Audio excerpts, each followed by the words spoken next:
Okay ಹೇಳಿ start ಮಾಡೋಣ. Okay. Kalaburagi ಗ್ರಾಮೀಣ ಕ್ಷೇತ್ರದ ಶಾಸಕರು ಮೊನ್ನೆ ಲೋಕಸಭಾ ಎಲೆಕ್ಷನ್ನಲ್ಲಿ ಏನಪ್ಪ ಅಂದ್ರೆ BJPಯ ರಾಜ್ಯ ಅಧ್ಯಕ್ಷ ಎದುರು ಒಂದು ಸಭೆಯಲ್ಲಿ ಇನ್ನು ಗ್ರಾಮೀಣ ಕ್ಷೇತ್ರದಲ್ಲಿ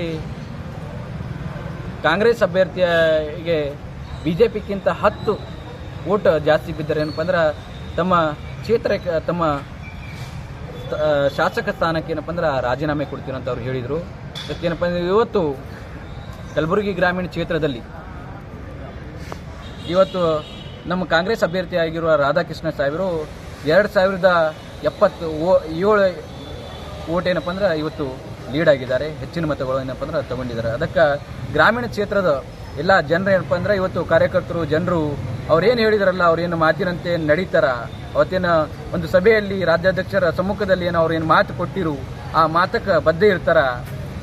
ಇವತ್ತು ಎಲ್ಲ ಜನರು ಏನಪ್ಪ ಅಂದ್ರೆ ಗ್ರಾಮೀಣ ಕ್ಷೇತ್ರದ ಜನರು ಏನಪ್ಪ ಅಂದ್ರೆ ಇವತ್ತು ಕಾಯ್ತಾ ಇದ್ದಾರೆ. ಕ್ಷೇತ್ರದ ಶಾಸಕರು ಯಾವಾಗ ಬರ್ತಾರೆ ಗ್ರಾಮೀಣ ಕ್ಷೇತ್ರಕ್ಕೆ ಮತ್ತು ಯಾವಾಗ ರಾಜೀನಾಮೆ ಕೊಡ್ತಾರೆ ಏನಪ್ಪ ಅಂದ್ರೆ ಭಾಳ ಆತುರದಿಂದ ಏನಪ್ಪ ಅಂದ್ರೆ ಕ್ಷೇತ್ರ ಜನರು ಏನಪ್ಪ ಅಂದ್ರೆ ಕಾಯ್ತಾ ಇದ್ದಾರೆ. ಅದಕ್ಕೆ ಅವರಿಗೇನು ನೆನಪದವೋ ಇಲ್ಲೋ ಗೊತ್ತಿಲ್ಲ. ಅದಕ್ಕೆ ಈ ಗ್ರಾಮೀಣ ಕ್ಷೇತ್ರದ ಶಾಸಕರಿಗೆ ಏನಪ್ಪ ಅಂದ್ರೆ ಒಂದ್ಸರ್ತಿ ನೆನಪು ಮಾಡಬೇಕು, ಇದು ಮಾಡಬೇಕಂತ ನಾ ಇಲ್ಲಿ ಬಂದು ಎಲ್ಲ ಪತ್ರಕರ್ತ ಹಾಗೂ ಮೀಡಿಯಾದವರು ಏನಪ್ಪ ಅಂದ್ರೆ ಅವರಿಗೆ ನಾ ಕೇಳ್ಕೊತಾ ಇದ್ದೀನಿ. ಅವ್ರಿಗೆ ಗಮನಕ್ಕೆ ಅದಾವೋ ಇಲ್ಲೋ ಒಂದ್ಸರ್ತಿ ನೀವು ಭೀ ಗಮನಕ್ಕೆ ತರ್ರಿ ಅಂತ ಅವ್ರಿಗೆ ಕೇಳ್ಕೊತಾ ಇದ್ದೀನಿ.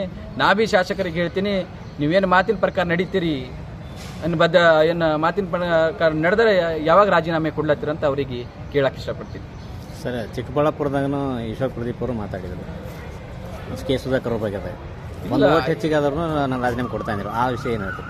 ಇಲ್ಲ, ಯಾಕಂದ್ರೆ ಅವರು ನಮ್ಗೆ ಅಲ್ಲಿ ಅಷ್ಟೇನು ಇದಿಲ್ಲ. ಆದರೆ ನಮ್ಮ ಕ್ಷೇತ್ರದ ಶಾಸಕರಲ್ಲ, ಅವರು ಒಂದು ರಾಜ್ಯಾಧ್ಯಕ್ಷರ ಸಮ್ಮುಖದಲ್ಲೇ ಹೇಳ್ಯಾರ. ಅವರು 10 ಓಟೆ ಕಾಂಗ್ರೆಸ್ ಅಭ್ಯರ್ಥಿ ಲೀಡ್ ತೊಗೊಂಡ್ರೆ ನಾ ರಾಜೀನಾಮೆ ಕೊಡ್ತೀನಿ ಅಂತಂದ್ರೆ ಅದಕ್ಕೆ ಅವರು ಮಾತಿನ ಪ್ರಕಾರ ನಡೀತೀರಿ ಅಂದ್ರೆ ಅವ್ರು ರಾಜೀನಾಮೆ ಕೊಡ್ತಾರಂತ ನಾ ಭಾವಿಸ್ತೀನಿ.